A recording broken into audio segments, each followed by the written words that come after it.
Let's get in here and clock something with me real quickly, fans, friends, fanatics, my disciples of deconstruction, reconstruction.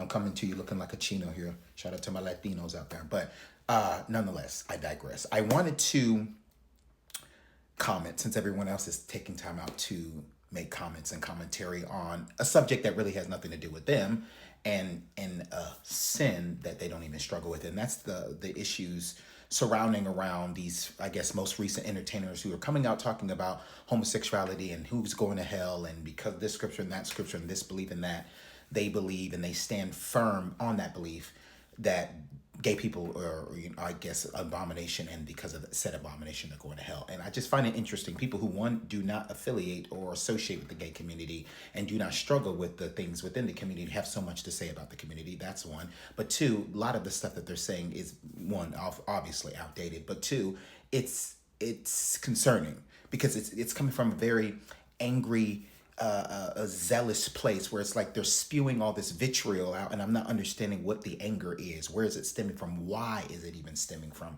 Wherever it is stemming from. And I don't know if it's a hoax or if it's a ploy to get us distracted from what is truly evil, hint, hint, to pay attention to stuff that they're just calling evil. I don't know, but I just find it interesting that it's almost like today, in order to be a Christian, you have to hate what the collective amount of Christians hate. And unless you hate these groups of people, or at least unless you're spewing hate against a certain group of people, you're not a Christian. So we've completely turned it from being loving thy neighbor to hating thy neighbor. But nonetheless, I continue to digress.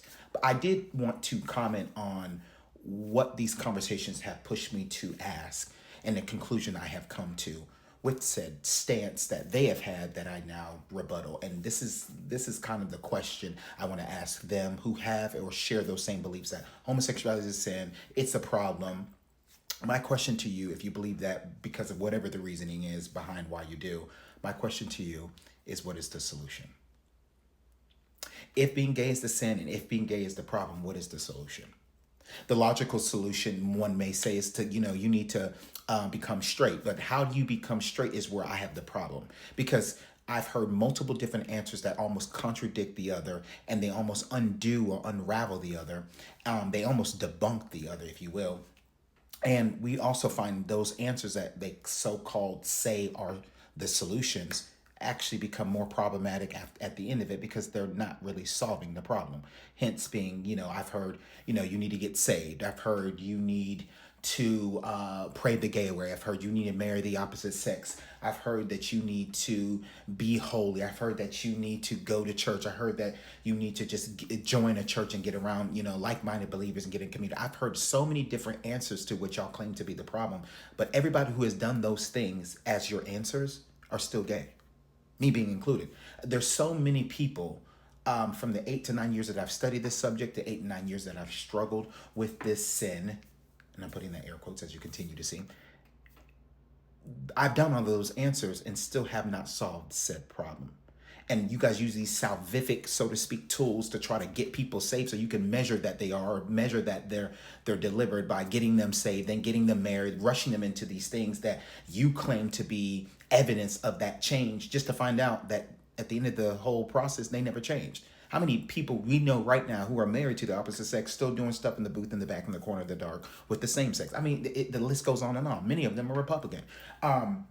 Because when you're told and taught to suppress something that's not going away or changing, you end up acting out on it in a different way, and a lot of times a very worse way.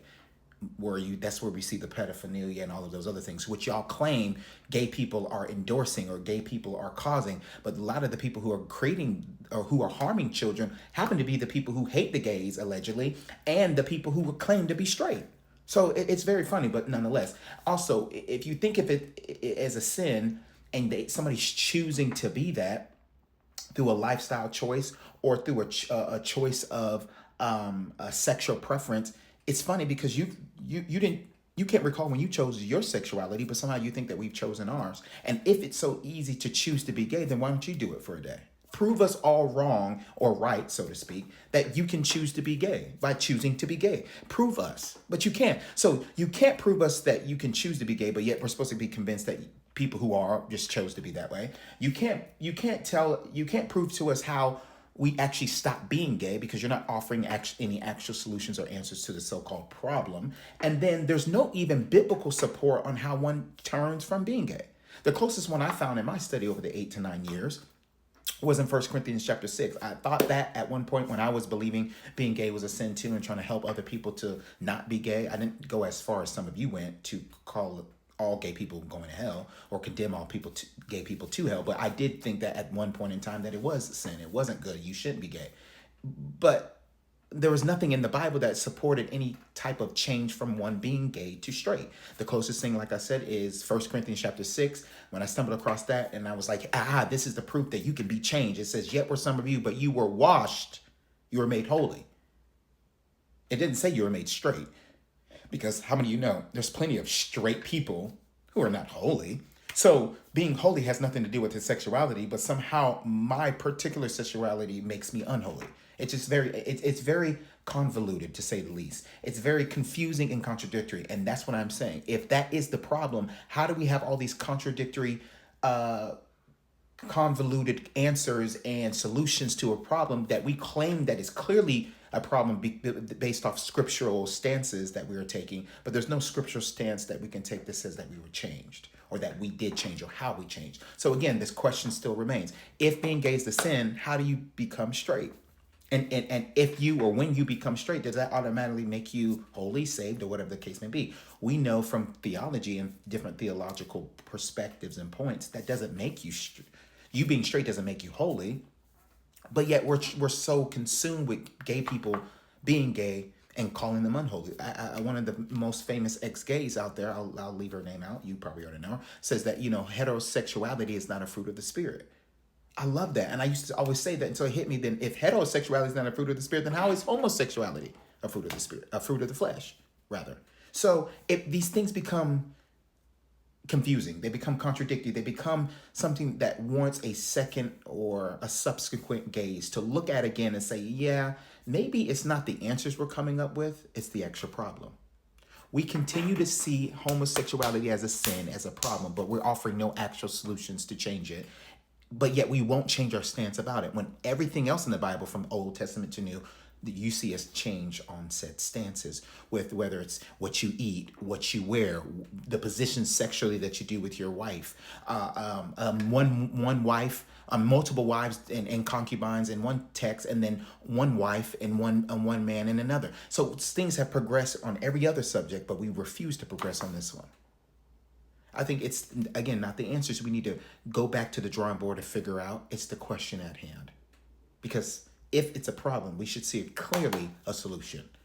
Not trying to test out different answers and different solutions just to find out there are no solutions at all. So that's just something I was thinking, and I want you to begin to think. Maybe you're not where I'm at to just begin to accept gay people like I have, and I'm beginning to as well, myself included. But maybe you can at least get to a point of saying, why is this a problem? How is this a problem? And what actual solutions are we offering to the problem? Because all the ones that we've come up with thus far haven't gotten us far, rather. So I'm Christopher Woman. I approve this message. I'm going to go off looking for like a Chico, and I'm leaving that with you. God bless you as he accepts you.